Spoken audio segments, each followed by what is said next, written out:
Hello, and thank you for tuning in to Abundant Life News. I'm Ami Burrow. So, tonight we're going to be talking about the presidential debate. That's right. If you didn't have a chance to tune in and watch it live, we're going to go over some of the highlights this evening. So, both former President Donald Trump and President Joe Biden joined together on the stage last Thursday to have a presidential debate. This was the very first presidential debate.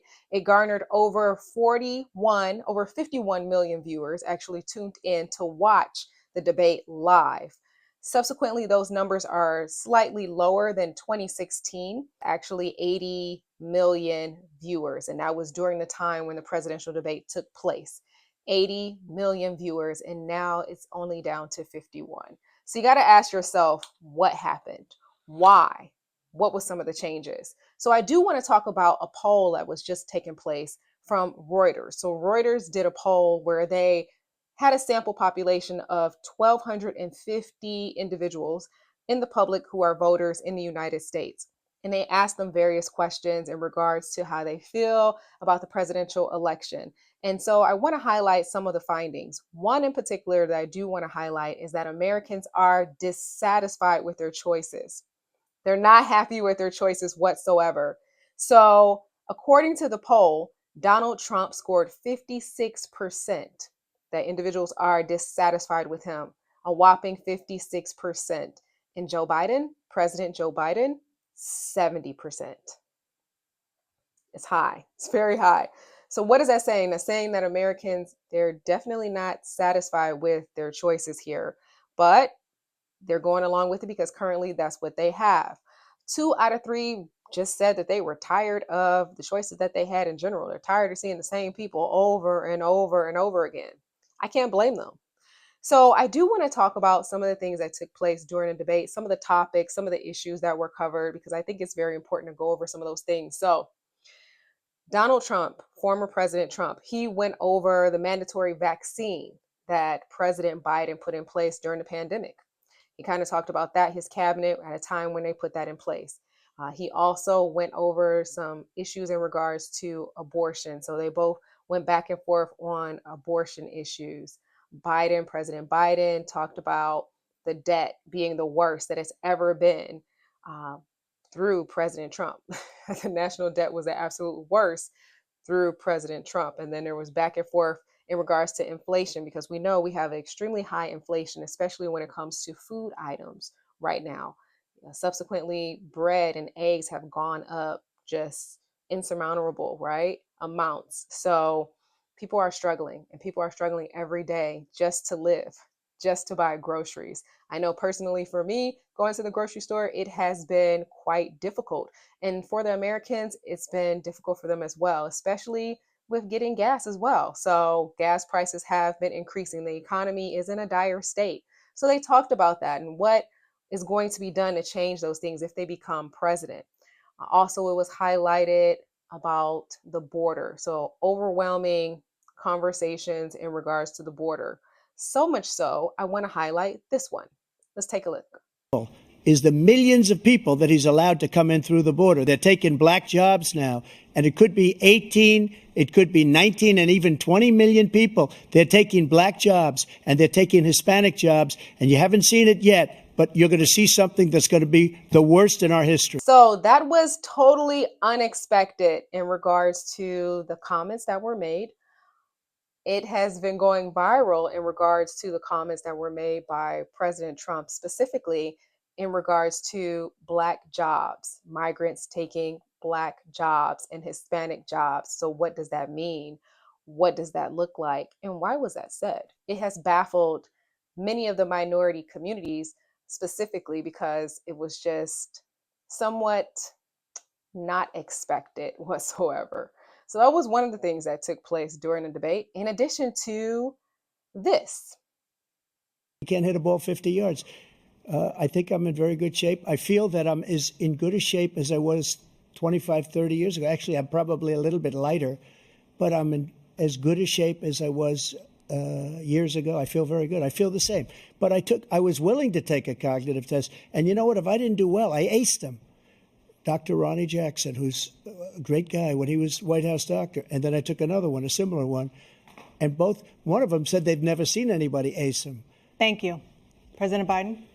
You can see he is 6'5" and only 223 pounds, or 235 pounds. Well, you said 6'4", 200. Well, anyway, that's what anyway, just take a look at what he says he is and take a look at what he is. Look, I'd be happy to have a driving contest with him. I got my handicap, which when I was vice president, down to a 6.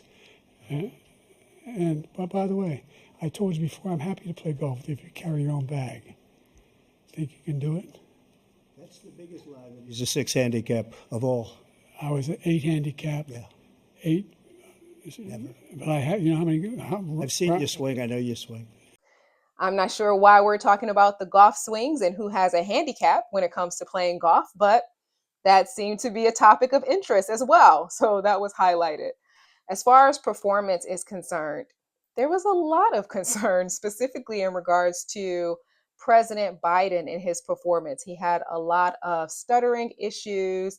He had a lot of moments where he just blatantly forgot what he was talking about, and it was noticeable, unfortunately. And then also, too, there was a lot of concern in regards to former President Trump and his facial expressions, not really having a charismatic facial expression when some of the topics were reviewed, and just really having a negative perception in regards to what was being said and how he was taking it. It wasn't a very smooth transition. It wasn't something that was welcoming. So that was something else that a lot of the commentators said that they were concerned about, and that the American people were concerned about. They didn't feel that he was welcoming or charismatic in his approach. It almost felt as though he was very concerned in regards to not only what was being said, but almost in a victim approach in some of the specific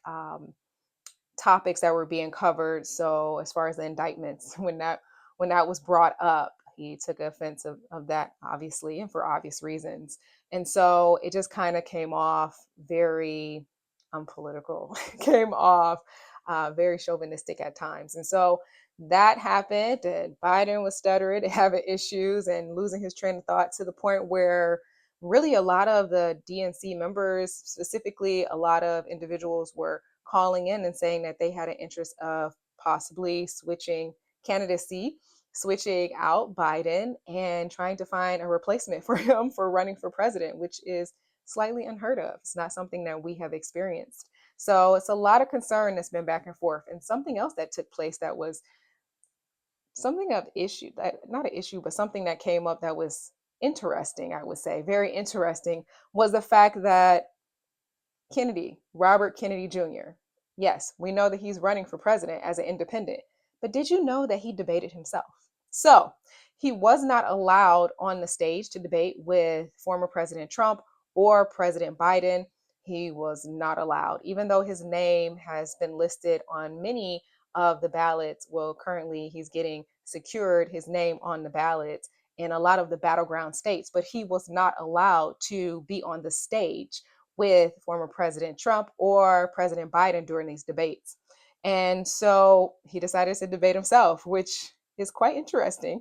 And I do want to go over one of the main topics. And so one of the main issues that was covered was Hamas and Israel and how he would go about ending the war. Let's take a listen. With Hamas, which is a proxy of Iran, with the Shia militias in Iraq and Syria, with Hezbollah, these are all proxies of Iran, in Lebanon, and with the Houthis in Yemen. And it's being attacked on two fronts right now. It is at full war with Hezbollah, and we have to let Israel disarm Hamas. We have to support them. Israel's our oldest ally. So there you have it. You have options. So this upcoming election, who are you going to be voting for? I do want to highlight back into Reuters in their poll that they actually went over earlier. I talked about the poll. I do want to highlight this specific stat in the poll, which focused on the presidential election. If it was held today, how many individuals would vote for former President Trump or President Biden, or subsequently an independent individual candidate? Would they vote for them? And so the statistics says this, the poll says this: that 2 in 5 Americans said that they would choose Trump, and it was a whopping 40% that said that they would select Trump. And 1 in 3 said, 34% actually, that they would select President Biden. As far as any other candidate, it ranged between 7% and 11% that they would vote for a third party candidate. So those are the numbers, and that's what's happening. And so we'll just see who your choice is going to be when it comes to November, the presidential election. Make sure you get out and vote. Make sure you tell all of your family and all of your friends to vote.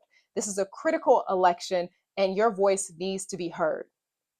Thank you for tuning in. I'm Ami Burrow, and until next time, remember to walk in light.